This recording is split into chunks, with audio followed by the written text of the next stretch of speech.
Hello students, मैं विवेक कुमार एक बार फिर से आप सभी का इस YouTube चैनल में स्वागत है। मैं यह उम्मीद करता हूं कि आप घर पर होंगे और अच्छे से होंगे। अपनी फिजिक्स की पढ़ाई इस चैनल के माध्यम से कंटिन्यू कर रहे होंगे।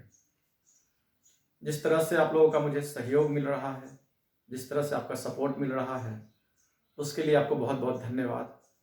और मैं यह उम्मीद करता हूं कि आपका आगे भी ऐसा ही सहयोग और सपोर्ट बना रहेगा। आज मैं आपको किसी यूनिफॉर्म इलेक्ट्रिक फील्ड में रखे गए किसी डाइपोल पर लगने वाला नेट फोर्स और उस पर लगने वाला टॉर्क कितना होता है ये बताने वाला हूं।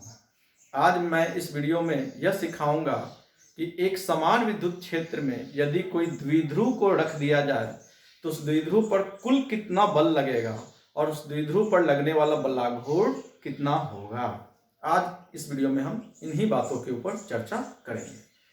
तो आइए शुरू करते हैं आज का टॉपिक। पहले इसको नोट कर लें।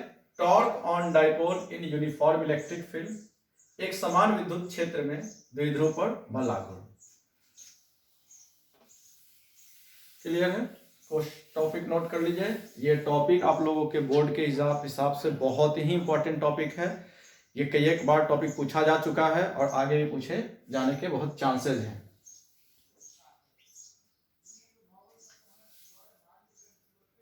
यूनिफॉर्म इलेक्ट्रिक फील्ड का क्या अर्थ है? अगर E कहीं पर कांस्टेंट हो जाए, कांस्टेंट समझते हैं ना, अचर हो जाए, तो ऐसे इलेक्ट्रिक फील्ड को हम लोग क्या बोलते हैं? Uniform electric field. वैसा विद्युत क्षेत्र जिसमें प्रत्येक बिंदु पर विद्युत क्षेत्र का मान क्या रहा? एक समान रहा, तो वैसे विद्युत क्षेत्र को हम लोग एक समान विद्युत क्षेत्र कहेंगे। तो वैसा इलेक्ट्रिक फील्ड जहां पर हर पॉइंट पे E का वैल्यू क्या रहे? कांस्टेंट, तो वैसे इलेक्ट्रिक फील्ड को हम लोग क्या कहते हैं? Uniform electric field. और यूनिफॉर्म इलेक्ट्रिक फील्ड को हम लोग पैरेलल लाइन से इस प्रकार रिप्रेजेंट करते हैं। आप आगे पढ़ेंगे इलेक्ट्रिक फोर्स लाइन में, जब आप बल रेखाएं पढ़ाएंगे, इलेक्ट्रिक लाइन्स ऑफ फोर्स पढ़ाएंगे, तो वहां आपको मैं बताऊंगा कि यह जो है अगर लाइन इस प्रकार से हम लोग ड्रॉ करते हैं फील्ड लाइन्स को, तो ये यूनिफॉर्म इलेक्ट्रिक फील्ड होगा। तो यूनिफॉर्म इलेक्ट्रिक फील्ड में जो हम लोग लाइन्स ड्रॉ करते हैं वो क्या होता है? पैरेलल होता है और इक्वी डिस्टेंस पे, समानांतर और समान दूरी पर होते हैं। क्लियर है? तो हम लोगों को क्या करना, सबसे पहले एक यूनिफॉर्म इलेक्ट्रिक फील्ड ले लेना है। ये मैंने यूनिफॉर्म इलेक्ट्रिक फील्ड ले लिया और इस यूनिफॉर्म इलेक्ट्रिक फील्ड में हमें क्या रखना है? एक डाइपोल रखना है, एक द्विध्रुव रखना है। डाइपोल तो जानते हैं ना, तो ये मैंने डाइपोल रख दिया। यूनिफॉर्म इलेक्ट्रिक फील्ड है और इसमें मैंने क्या रख दिया? एक डाइपोल रख दिया। Dipole A B. ए पर हम लोगों ने निगेटिव चार्ज लिया, बी पे हम लोगों ने पॉजिटिव चार्ज लिया। आप जानते हैं डाइपोल पे दो इक्वल और अपोजिट चार्ज होते हैं, द्विध्रुव पर समान और विपरीत प्रकार के दो आवेश होते हैं। और ये डाइपोल जो है वह इलेक्ट्रिक फील्ड से एक एंगल बना रहा है, कितने का? थीटे का, थीटा एंगल। ये डाइपोल ए बी जो है इलेक्ट्रिक फील्ड से कितने का एंगल बनाया? थीटा का। डाइपोल का लेंथ क्या होता है? A B. Length of dipole, length of dipole द्विध्रुव की लंबाई, द्विध्रुव की लंबाई हम लोग कितना कंसीडर करते हैं? 2l। कुछ जगह पर 2a भी रहता है, कोई दिक्कत नहीं, आप 2a भी ले सकते हैं यहाँ पे 2l। और ये एंगल थीटा। अब मैं पूछ रहा हूं कि इस डाइपोल पे जो दो चार्जेस रखे गए हैं, इन पे फोर्स लगेगा कि नहीं? तो ये चार्जेस इलेक्ट्रिक फील्ड में रखे गए हैं, तो निश्चित तौर पे इन पे क्या लगेगा? फोर्स लगेगा। फिगर समझ में आ गया? ये जो मैंने दो लाइन ड्रॉ किया हुआ है इक्वी डिस्टेंस पे, ये यूनिफॉर्म इलेक्ट्रिक फील्ड। समानांतर जो मैंने दो रेखाएं खींची हैं, ये एक समान विद्युत क्षेत्र, और इस एक समान विद्युत क्षेत्र में एक डाइपोल ए भी रखा है। ए पर मैंने निगेटिव चार्ज लिया है, बी पर मैंने पॉजिटिव चार्ज लिया है, और ये डाइपोल इलेक्ट्रिक फील्ड से कितने का एंगल बनाया? थीटा का एंगल बना रहा है। और यहाँ पर जो डाइपोल का लेंथ है ए बी, वो हमारा कितना है? 2l है। थीटा लिख देते हैं। थीटा क्या है? एंगल है, एंगल बिटवीन किस किस के बीच? E and P। E and P dipole moment के साथ एंगल कितना बन रहा है? थीटा का। यहाँ पे हिंदी में लिख देते हैं थीटा क्या है? एंगल है। किस किस के बीच का? E और E एवं P के बीच का। P के बीच का कोण है, बीच का कोण। क्लियर हुआ? डाइपोल कितने का एंगल बना रहा है? थीटा का। किससे? इलेक्ट्रिक फील्ड से। अब आगे हम लोग बढ़ रहे हैं, इस टॉपिक में आगे डिस्कस कर रहे हैं। एक बात बताओ मुझे आप लोग, यहाँ पे पॉजिटिव चार्ज, ये निगेटिव चार्ज, ये दोनों चार्ज कहाँ रखे गए हैं? ये इलेक्ट्रिक फील्ड में रखे गए हैं। तो इलेक्ट्रिक फील्ड में अगर चार्ज रखा जाता है तो उसके ऊपर फोर्स लगता है, बताओ कितना लगता है? मैंने तो आपको बताया था ना, जब मैंने इलेक्ट्रिक फील्ड पढ़ाया था, विद्युत क्षेत्र पढ़ाया था, तो वहां बताया था कि जब कोई चार्ज किसी इलेक्ट्रिक फील्ड में रखा जाए तो चार्ज कितना फोर्स एक्सपीरियंस करता है? आपको याद होगा, F = QE, यही है ना। और यदि ये चार्ज पॉजिटिव है तो F का डायरेक्शन और E का डायरेक्शन सेम। अगर Q यहां पर पॉजिटिव है तो F और E क्या रहेंगे? सेम डायरेक्शन में। लेकिन अगर ये चार्ज नेगेटिव है तब इस फोर्स का डायरेक्शन इस E के डायरेक्शन के क्या हो जाएगा? अपोजिट। यानी फोर्स का डायरेक्शन डिपेंड करता है आने वाले किसके ऊपर? चार्ज के ऊपर। अब यहां पर कितने चार्जेस हैं? यहां कितने आवेश है? 2 आवेश है, एक +Q और दूसरा -Q, और दोनों चार्ज का परिमाण और मैग्नीट्यूड क्या है? सेम है। इलेक्ट्रिक फील्ड भी क्या है? यूनिफॉर्म है, कांस्टेंट है। तो दोनों चार्जेस पे फोर्स तो सेम लगेंगे, लेकिन दोनों जो फोर्सेस का डायरेक्शन होगा वो क्या होगा? अपोजिट। क्यों अपोजिट? क्योंकि चार्ज क्या है? एक पॉजिटिव है और दूसरा क्या है? नेगेटिव है। तो इसको देख लो आप, यहां पे मैंने दिखाया, ये F1 है, F1 QE लिख लीजिएगा इसको, F1 QE, ये F1 है QE, दिखाई दे रहा है ना, F1 QE। और यहां से ये हमारा क्या हो गया? F2 हो गया। ये भी कितना? QE। मैं मैग्नीट्यूड बता रहा हूं, दोनों का मैग्नीट्यूड तो सेम होगा ना, डायरेक्शन अपोजिट है लेकिन मैग्नीट्यूड क्या होगा? सेम होगा ना। ये F1 QE और ये F2 QE, और दोनों फोर्सेज का मैग्नीट्यूड सेम है लेकिन डायरेक्शन अपोजिट है। क्लियर है ना? आप लोग देख लीजिए, एक जो F1 है वो इलेक्ट्रिक फील्ड के डायरेक्शन में है और जो F2 है वो इलेक्ट्रिक फील्ड के अपोजिट डायरेक्शन में है। तो डाइपोल पर नेट फोर्स कितना लगेगा? तो डाइपोल पर नेट फोर्स 0 लग जाएगा। क्यों? क्योंकि जितना इलेक्ट्रिक फील्ड के डायरेक्शन में फोर्स है उतना ही इलेक्ट्रिक फील्ड के अपोजिट डायरेक्शन में फोर्स है। जितना विद्युत क्षेत्र की दिशा में बल है उतना ही विद्युत क्षेत्र के विपरीत दिशा में बल है। तो नेट कितना हो जाएगा? नेट 0। अगर 5, या इस चीज को समझा जाए, इधर की ओर इस पॉइंट पे 5 न्यूटन का फोर्स लग रहा है और इधर की ओर 5 न्यूटन का फोर्स लग रहा है, तो नेट क्या होगा? नेट 0 हो जाएगा। अगर हम इसको डाइपोल मानते हैं, ये मेरा डाइपोल है, तो डाइपोल पर जो है नेट फोर्स कितना हो गया? 0। 5 न्यूटन ईस्ट साइड और 5 न्यूटन वेस्ट साइड, तो नेट कितना? 0।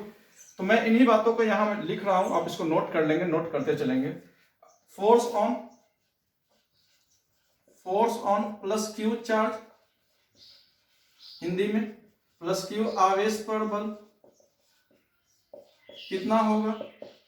आप लिख लीजिए F1 = QE। कितना होगा? F1 = QE, और इसका डायरेक्शन क्या होगा? along E। हिंदी में क्या लिखेंगे? E के अनुदिश।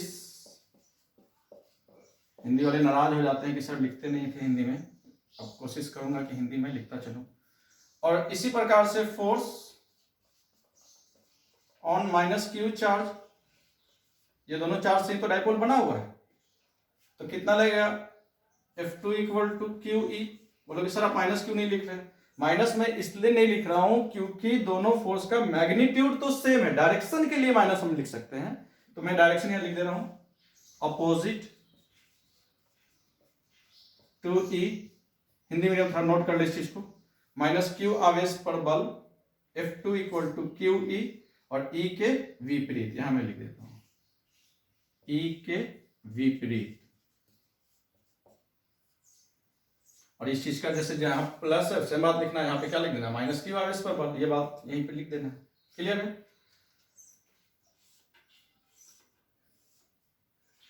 इफ नेट ऑन डाइपोल, द्विध्रुव पर कुल बल, द्विध्रुव पर कुल बल बताओ कितना होगा? 0। द्विध्रुव पर कुल बल कितना मिलेगा? 0 मिलेगा। क्यों? क्योंकि जितना E की दिशा में उतना ही E के विपरीत दिशा में द्विध्रुव पर कुल बल, तो वेक्टर F यहां नेट QE, और दूसरा का डायरेक्शन क्या? अपोजिट है, E के अपोजिट है, तो -QE, और नेट कितना मिल गया? 0। क्लियर है? तो यहां से ऑब्जेक्टिव में पूछता है कि अगर कोई डाइपोल यूनिफॉर्म इलेक्ट्रिक फील्ड में रखा जाए तो उस डाइपोल पर लगने वाला नेट फोर्स कितना होगा। याद रखेंगे कितना होगा, 0। क्लियर है। तो net force on dipole equal to 0। अब हम लोग डाइपोल पे टॉर्क निकाल के देखते हैं कितना होता है। टॉर्क यहां होगा, क्यों होगा, कैसे होगा, कितना होगा, इस पर डिस्कस करते हैं। पहले इसको आप लोग नोट कर लें। क्लियर है। आइए आगे चलते हैं। टॉर्क का हम लोग के डेली लाइफ में बहुत इंपॉर्टेंस आप देख सकते हैं। हम लोग पानी के बोतल का ढक्कन खोलते हैं, वहां टॉर्क लगाते हैं। नल का टैप खोलते हैं, वहां पे टॉर्क होता है। तो टॉर्क यहाँ क्यों होगा, पहला बात तो ये है हम लोग को ये देखना कि सर यहाँ टॉर्क क्यों होगा, और दूसरा अगर होगा तो कितना होगा। क्या ये दोनों फोर्सेस सेम लाइन पे एक्टिंग कर रहे हैं। सबसे पहले तो ये आप लोग देख लीजिए, क्या ये दोनों फोर्सेस F1 और F2 सेम लाइन पे एक्टिंग कर रहे हैं। एक ही रेखा पे दोनों फोर्सेज है। आप कहोगे नहीं, एक फोर्स इस तरफ चल रहा है और एक फोर्स इस दिशा में, ई के अपोजिट दिशा में चल रहा है। तो ये दोनों फोर्सेज एक ही लाइन पे है कि अलग लाइन पे है, सेम लाइन पे तो नहीं है। सेम लाइन में नहीं होंगे तो ये क्या करेंगे, टॉर्क प्रोड्यूस करेंगे, बल घूर्ण उत्पन्न करेंगे, और इस डाइपोल को क्या करेंगे, घुमाना चाहेंगे, रोटेट करना चाहेंगे। जैसे अगर इस मार्कर को रोटेट करना है तो क्या करना चाहिए, तो इस मार्कर पे इस प्रकार से, इस मार्कर को दोनों हथेलियों के बीच रखकर एक हाथ को आगे की ओर झटकिए और दूसरे को पीछे की ओर, तो मार्कर क्या हो रहा है आप देख लीजिए, घूम रहा है ना, रोटेट कर रहा है ना। तो ये दोनों फोर्सेज क्या सेम लाइन पे चल रहे हैं, नहीं, ये दोनों फोर्सेज सेम लाइन पे तो नहीं चल रहे। तो यहां से इनके एक्टिंग लाइन सेम है, नहीं है। तो मैं यहां कह रहा हूं कि एक फोर्स यहां पर चल रहा है इस डायरेक्शन में, और एक फोर्स इलेक्ट्रिक फील्ड के डायरेक्शन में एक फोर्स चल रहा है, और एक फोर्स इलेक्ट्रिक फील्ड के अपोजिट डायरेक्शन में चल रहा है। तो ये दोनों फोर्सेज सेम लाइन में नहीं है, इस कारण ये क्या करेंगे, टॉर्क उत्पन्न करेंगे और इस डाइपोल को क्लॉकवाइज क्या कर देंगे, घुमा देंगे, घुमाना चाहेंगे, रोटेट करना चाहेंगे। जब टॉर्क लगता है तो जो बॉडी है वो क्या करता है, रोटेट होना चाहता है, घूमना चाहता है। क्लियर। तो यहां से ये टॉर्क लगेगा, टॉर्क कितना होगा और टॉर्क निकालेंगे कैसे। तो यहां पे टॉर्क क्यों लगा, क्योंकि ये दोनों फोर्सेज क्या है, सेम लाइन पे नहीं है। इस वजह से ये क्या उत्पन्न कर रहे हैं, ये बलाघूर्ण उत्पन्न कर रहे हैं, टॉर्क उत्पन्न कर रहे हैं, और टॉर्क के कारण ये डाइपोल क्या करना चाहेगा, घूमना चाहेगा।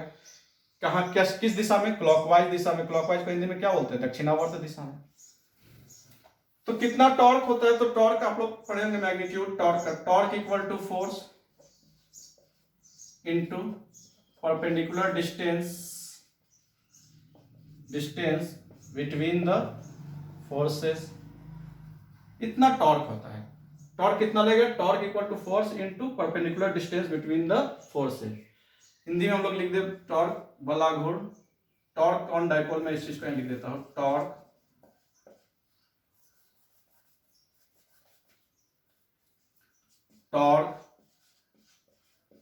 On dipole. Torque on dipole को हिंदी में क्या कहते हैं, द्विध्रुव पर बल आघूर्ण क्यों हुआ, क्योंकि ये दोनों फोर्सेस सेम लाइन पे एक्टिंग नहीं कर रहे हैं, दोनों बलों की क्रिया रेखा सेम नहीं है, इसीलिए ये क्या करेंगे, डाइपोल को घुमाना चाहेंगे, और घुमाने के लिए क्या करेंगे, टॉर्क लगाएंगे, बल आघूर्ण लगाएंगे। तो वही टॉर्क निकालना है। टॉर्क कितना होता है, force into perpendicular distance between the forces. 11 में टॉर्क पढ़े हैं ना आप लोग, तो टॉर्क हिंदी में क्या लिख देते हैं, बल इनटू बलों के बीच लंबवत दूरी। अब देखिए थोड़ा लंबवत दूरी क्या होगा, एक फोर्स इधर चला और एक फोर्स इधर, ये F1 और ये F2, और इन दोनों के बीच लंबवत दूरी तो यही होगी ना, ये दोनों फोर्सेज के बीच परपेंडिकुलर डिस्टेंस ये। तो यहां से मैं परपेंडिकुलर डिस्टेंस निकालने के लिए, ये देखिए यही तो परपेंडिकुलर डिस्टेंस है ना फोर्सेज के बीच में, कितना परपेंडिकुलर डिस्टेंस, BN, ये B और ये N। तो हम लोग को BN निकालना है। फोर्स तो पता है ना, फोर्स कितना है, Q है, QE दोनों फोर्स का मैग्नीट्यूड सेम है, तो फोर्स तो पता है। अगर नहीं पता तो क्या नहीं पता, perpendicular distance between the forces नहीं पता, बलों के बीच लंबवत दूरी हमें नहीं पता, हमें वही निकालना है। तो ये एंगल थीटा, तो ये एंगल कितना हो जाएगा, थीटा। और आपको ये पता है AB, ए बी क्या लेंथ ऑफ डाइपोल कितना होता है 12, मैंने तो शुरू में बताया था। A B length of dipole कितना हो गया, द्विध्रुव की लंबाई कितनी होती है 12। तो इस हिसाब से ये हमारा द्विध्रुव की लंबाई है, कितना है 12। तो हम लोग को फोर्स टॉर्क कितना हो जाएगा, फोर्स क्यू ई इंटू लंबवत दूरी कितना है बी एन। अब बी एन कैसे निकलेगा, ये हम लोग का राइट ट्रायंगल है, समकोण त्रिभुज है, आसानी से निकल जाएगा। ए बी पता है, हाइपोटेनस पता है, परपेंडिकुलर निकालना है, कर्ण पता है और क्या निकालना है, लंब निकालना है। तो साइन थीटा का इस्तेमाल कर लीजिए। From triangle A B N sine theta equal to B N by कितना ए बी, और A B B N, A B हमारा कितना है 12। क्लियर है। तो इस प्रकार से बी एन हमारा कितना आ जाएगा, B N equal to 2l sine theta. B N आ गया, हम लोग को क्या चाहिए था, परपेंडिकुलर डिस्टेंस चाहिए था, हम लोग का परपेंडिकुलर डिस्टेंस आ गया, कितना आ गया 2l साइन थीटा, यही तो है ना परपेंडिकुलर डिस्टेंस बी एन। अब टॉर्क कितना है, torque equal to Q E into 2l sine theta, torque equal to Q into 2l E sine theta. Clear है, यहां तक नोट करें। यहां के बाद 2 स्टेप यहां से नोट कर लीजिए। Torque equal to Q E into 2l sine theta. 2l sine theta कैसे आया, तो ये bn की लंबाई, ये जो लंबाई हमारा कितना आ गया 2l साइन थीटा आ गया। ये लंबाई ये भी कितना था 2l था, आसानी से हम लोग निकाल लिए परपेंडिकुलर डिस्टेंस, कितना आया 2l साइन थीटा आ गया। चलिए यहां से नोट कर लीजिए इस चीज को, उसके बाद हम आगे बढ़ते हैं।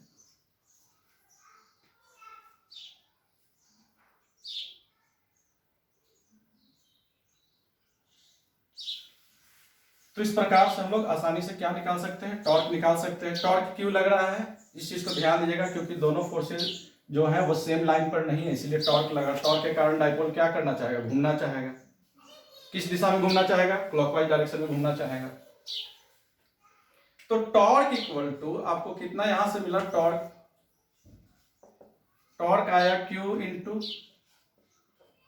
2l into e sine theta.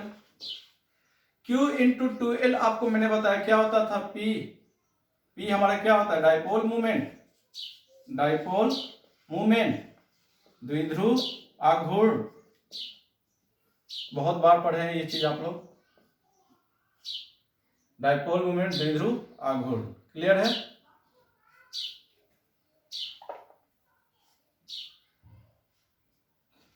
अब Q इंटू 2l की जगह क्या लिख सकते हैं, torque equal to P sine theta. ये मैग्नीट्यूड होता है, ये टॉर्क का मैग्नीट्यूड है। थीटा में पूछो क्या है, एंगल है, किस किस के बीच का, थीटा है, एंगल है P और E के बीच का। डाइपोल ने जो E से एंगल बनाया वो एंगल हमारा कितना है, थीटा है। आगे बढ़े हम, क्रॉस प्रोडक्ट आ गया। आप देखिए तो क्रॉस प्रोडक्ट क्या होता है, vector A cross vector B equal to, आप पढ़े होंगे AB sine theta. Cross product में ही पढ़े ना, vector A cross B equal to कितना, AB साइन थीटा। तो यहां से PE साइन थीटा, तो मैं इसको इस प्रकार से लिख सकता हूं क्या, torque equal to vector P cross vector E। ये वेक्टर फॉर्म में है, ऑब्जेक्टिव में बहुत बार पूछा जाता है।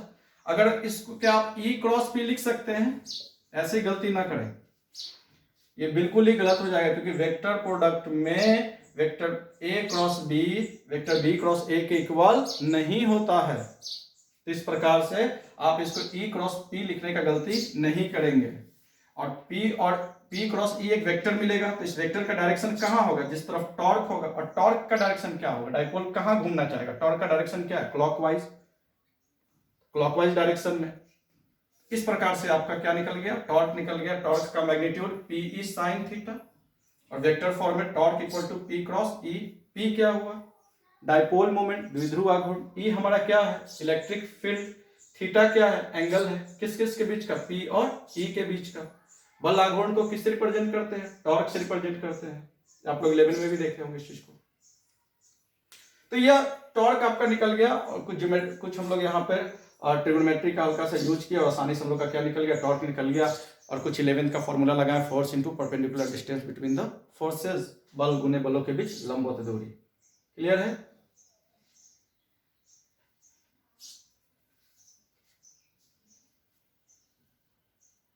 मिटाऊं मैं? अब यहाँ पे 3 केसेस होंगे इसमें, उन 3 केसेस को देख लेते हैं क्या क्या होगा। अब फिगर मिटा दूं मैं।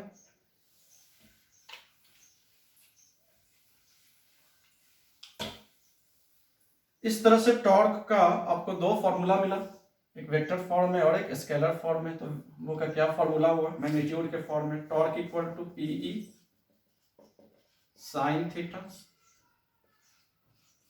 या फिर टॉर्क वेक्टर फॉर्म में vector T cross vector E. Unit of torque कितना हो जाएगा? यूनिट ऑफ टॉर्क, टॉर्क क्या है? बला घूर्ण। तो यूनिट ऑफ टॉर्क आप लोग का देख लीजिए, फोर्स इंटू परपेंडिकुलर डिस्टेंस था। तो फोर्स का यूनिट क्या होता है? न्यूटन, और डिस्टेंस का मीटर। तो टॉर्क का यूनिट क्या होगा? Newton metre. और डायमेंशन क्या हो जाएगा? ये तो आप लोग 11th में पढ़े होंगे। डायमेंशंस कितना हो जाएगा? तो डायमेंशंस आपका हो जाएगा फोर्स का m/l(t-2), और एक लेंथ आया तो कितना हो गया? m/l(2)(t-2).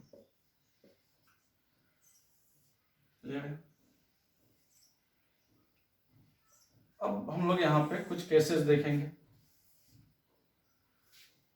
अगर मैं कहूँ if theta equal to 90 degree, case 1 लिख लीजिए यहाँ पे। केस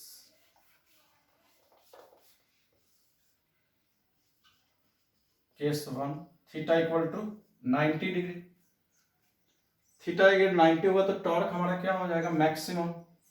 साइन 90 का 1 कितना हो जाएगा? Sine 90 equal to 1। तो टॉर्क मैक्स कितना हो जाएगा? Torque max PE. तो मैक्सिमम टॉर्क हो गया, अधिकतम टॉर्क हुआ, कितना हुआ? पीई हुआ। अगर मैं पूछूं थीटा 0 डिग्री, थीटा 0 डिग्री आपका ये ई का डायरेक्शन हो गया, और ये डायपोल रख दिया। डायपोल का डायरेक्शन याद है? इलेक्ट्रिक फील्ड के पैरेलल या हमने क्या रख दिया? डायपोल रख दिया। तो दोनों का डायरेक्शन क्या हो गया? सेम। तो एंगल कितना डिग्री? थीटा कितना डिग्री? 0 डिग्री। और साइन 90 आपका, साइन 0 कितना होता है? 0। तो यहाँ टॉर्क कितना हो जाएगा? 0। जहां जो टॉर्क होगा वो क्या होगा? 0। अब यहाँ पे इक्विलिब्रियम है, ये जिस अवस्था में है वो उसी अवस्था को बनाए रखेगा। इस चीज को हम लोग क्या बोलते हैं? साम्य अवस्था, इक्विलिब्रियम। तो यहाँ पे अगर साइन यहाँ अगर 0 हो गया, पैरेलल हो गया डाइपोल, यदि इलेक्ट्रिक फील्ड के पैरेलल हो गया, तो ऐसे टॉर्क क्या हो गया? 0। और इसको हम लोग क्या बोलते हैं? Stable equilibrium. हिंदी में लिख लीजिए अस्थाई साम्य अवस्था, अस्थाई साम्य अवस्था। सेकेंड केस हो गया यहाँ पे, ये केस 2 है। और केस 3 देख लीजिए, यहाँ पे मैं दिखाऊं। केस 3, ये इलेक्ट्रिक फील्ड है, और इसके अपोजिट यदि आपने डाइपोल रख दिया, यहां निगेटिव और ये पॉजिटिव, तो डायरेक्ट यहां पे जो है वो P का डायरेक्शन E का डायरेक्शन सेम था। यहां पे जो है P का डायरेक्शन E के डायरेक्शन के क्या है? अपोजिट। क्योंकि डाइपोल मोमेंट का डायरेक्शन क्या होता है? डाइपोल मोमेंट का डायरेक्शन निगेटिव से कहां होता है? पॉजिटिव। मैंने आपको बताया था। तो यहाँ पे डाइपोल मोमेंट तो अपोजिट। तो यहाँ पे थीटा कितना हो गया? 180 डिग्री। और टॉर्क अभी भी 0, टॉर्क अभी भी 0। लेकिन क्या ये स्टेबल इक्विलिब्रियम होगा? नहीं, ये अनस्टेबल इक्विलिब्रियम है। यहां पे डाइपोल घूम करके किस अवस्था में जाना चाहेगा? किस स्टेट्स में प्राप्त होना चाहेगा? इस स्टेट्स में होना चाहेगा। तो ऐसे इक्विलिब्रियम को हम लोग क्या बोलते हैं? Unstable, unstable equilibrium. ऑब्जेक्टिव में पूछता है। और अस्थाई साम्य अवस्था,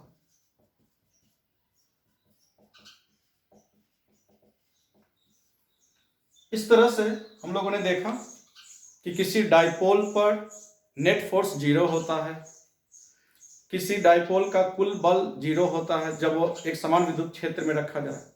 डाइपोल पर टॉर्क Te साइन थीटा होता है, डाइपोल पर बल आघूर्ण Pe साइन थीटा होता है। जब थीटा 90 हो जाए तो टॉर्क मैक्सिमम होता है। जब थीटा 0 डिग्री तो इक्विलिब्रियम में होता है, साम्यावस्था में होता है। और ऐसे साम्यावस्था को हम लोग क्या बोलते हैं? अस्थाई साम्यावस्था कहते हैं। और यदि थीटा 180 डिग्री तो भी इक्विलिब्रियम, लेकिन उस इक्विलिब्रियम को हम लोग क्या बोलते हैं, अनस्टेबल इक्विलिब्रियम। तो ये आप लोगों का टॉपिक था आज। केस 1 2 3, यहाँ पे केस 1 हो गया, ये केस 2 और ये केस 3। क्लियर है? तो आज के वीडियो में इतना ही।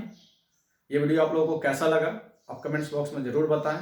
आज के लिए इतना ही। जय हिंद, जय भारत।